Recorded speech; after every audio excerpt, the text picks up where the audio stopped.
Hi everyone, it is Wednesday, February the 16th, and didn't do a video last week. Things got busy, but this week I'm thinking of doing just a short COVID update. I know people are worried about COVID and people are also about to travel and start their Camino. So just a short update on what things looks like from my point of view in Santiago.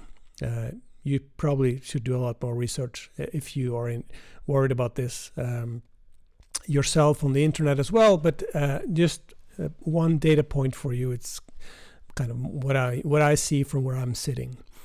So let's look at some numbers and some graphs, and we could see here this is the Omicron wave. As you could see, many countries have had the similar one. These are daily new cases. In Spain, we were up in January 10th, was about where we had the top 162,000 new cases per day. So it's been since then going down a lot, just like it went up a lot. And I think the last day we have is from 2 days ago. We had 8,000 new cases on February the 14th. So you could see we're started going up in November, and then we're almost back at the bottom. So we're not done with it, but it's looking much better. To see what this looks like graphically spread over Spain. Of course, Spain is split up into various provinces, and we have data for each province. You could see it at the top right here. This is the average for Spain. New infections per 100,000 inhabitants over the last 2 weeks, 14 days, 1,013. That's high if you look at the Delta section of the Delta time. We had the Delta virus, but it's on its way down quite fast. We've been going down about 100 a day for the last 2 days. You could see, let's say you're going to walk the Camino Francés. What's the situation right now? So you're coming into Navarra, 1,300. La Rioja, 900. 800. 1,000 Palencia. León, 785. Lugo, 1,300. And then you come into Coruña, 1,489. So you could see it's still not done, but we're getting much better fast. So hopefully by the time you walk, which I think in the first big wave is going to come about March, April. Hopefully by that time we should be much in a much better place. But it's not bad now. It's government in Spain is relaxing every day. It's new measures that have been taken away, and things are looking much better.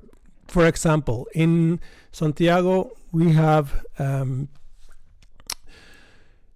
think 2 days ago, they decided that inside the restaurants and the bars, there's no limitation of how many can come in and how many can sit at a table and all that. You still have to wear a mask. That's the only thing. I think that's the only thing in Galicia right now where COVID can be seen as a restriction, is the mask wearing. Outside, you don't have to wear a mask unless you're in a crowd. So when you walk the Camino, by law now, you don't have to wear a mask. A week ago, you had to. But most people they were out in a rural area. They didn't, but that's another story.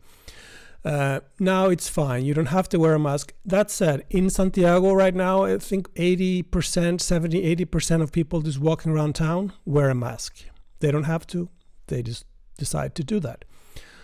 So most people in Santiago, at least, wear a mask still, although it's not required.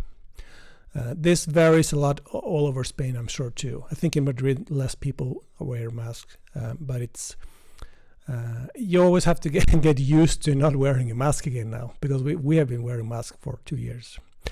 So that's what that looks like. But the thing is that every little region around Spain have their own little rules and laws, right? So Galicia, as I mentioned 2 days ago, decided that there was finished with all the restrictions for restaurants and bars.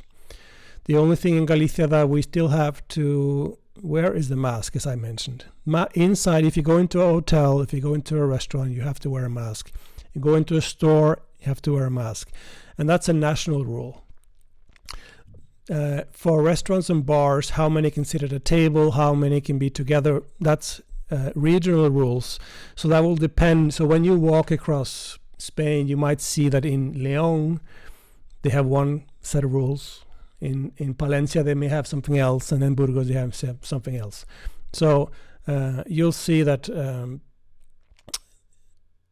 it's different depending on the region and depending on how much pressure they have there, virus-wise. Hopefully by February, by March, April, we should be done to hopefully not a lot of restrictions. What else? Many people ask me requirements to enter Spain. What is the requirement right now to enter Spain? And it depends. It depends a lot where you're coming from and how you travel. If you, for example, are in Saint-Jean-Pied-de-Port and you want to walk the Camino Francés into Roncesvalles, if you walk across the border, it is my understanding that there's no need for there's no control. You don't have to display any proof of vaccination. You don't have to, of course, no passport because it's the EU. So just like before, you can just walk across. Same is true if you walk from Portugal up to Spain through over to Tui. There's no one at the border. You just walk across as we always done. So if you walk across, I think it's the same with the bus. If you take the bus, I don't think there's any control either. If you fly, if you arrive at an airport in Spain, it's different. Then there are some things you have to do. And what are those requirements? Depends. If I were you, I would visit your country's website in Madrid and see what they say. Let's say you're from the US, search for American Embassy in Madrid, go to that website and see what they say. If you're from Australia, search for the Australian Embassy in Madrid, see what they say. Because it depends where you're coming from, and it depends, I guess, how you enter. So, but there shouldn't be much. Things are being lifted daily now, so hopefully it shouldn't be a big problem. So, except for that, daily life in Santiago is almost back to normal. Except for the masks, there's things going on around town. Of course, we're missing tourists. There's still, because of the winter season, we're still waiting for pilgrims to come in. I didn't actually check the Pilgrims Office website, but I'm assuming there's very few. I think I saw a pilgrim like 2 days ago walking the streets. So I saw one. So there's not a lot of pilgrims.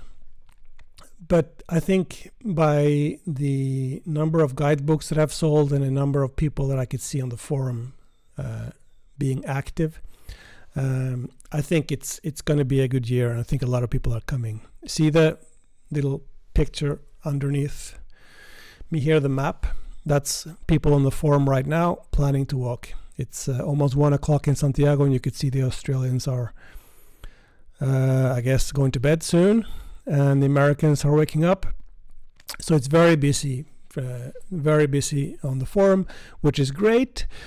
Also, some news starting next week. I'll be opening up my office down at the Casa Ivar. I've been working from home since the COVID hit, but next week I'll be hiring Irja again. She was the one that helped me a few years ago before the COVID thing hit. She was been helping 2 summers, I think it was. She's coming on again, so I've hired her starting Monday, and I'll move all my books and all that I have behind me here. I'll move all that down there, and she's been going to be helping me shipping out and replying to emails regarding the store, and also helping me with the luggage storage, because this year I'm going to be taking back the luggage storage. Michael's very nice to to help me out last year. But this year with Iria, I think I can do it with her help. So I'll be coming back with more details on the luggage storage, but just as you know, that's going to happen again as well. Anyway, I'm rambling.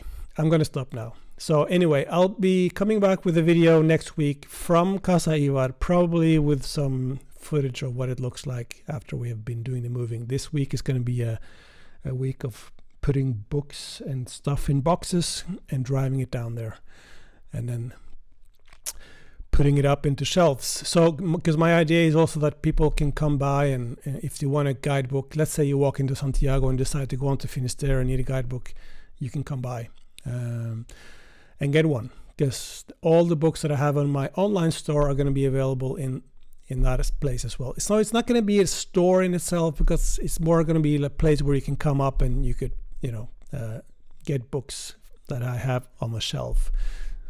More like a little office that we're going to have there, but possible to get a book if you need to. Opening hours for Casa Ivar, I think I'm still working on it, but hopefully we should have it fixed by next week. But it's going to be probably 10 to 2 in the morning on weekdays, and then I hope to have half an hour or an hour on Saturday morning, and then half an hour on Sunday night for luggage pickup. So if you come in on Saturday afternoon, you could still pick it up on Sunday afternoon if you have a Monday morning flight. That's my thinking. That's how we did it before COVID. Anyway, talk to you next week. Stay safe.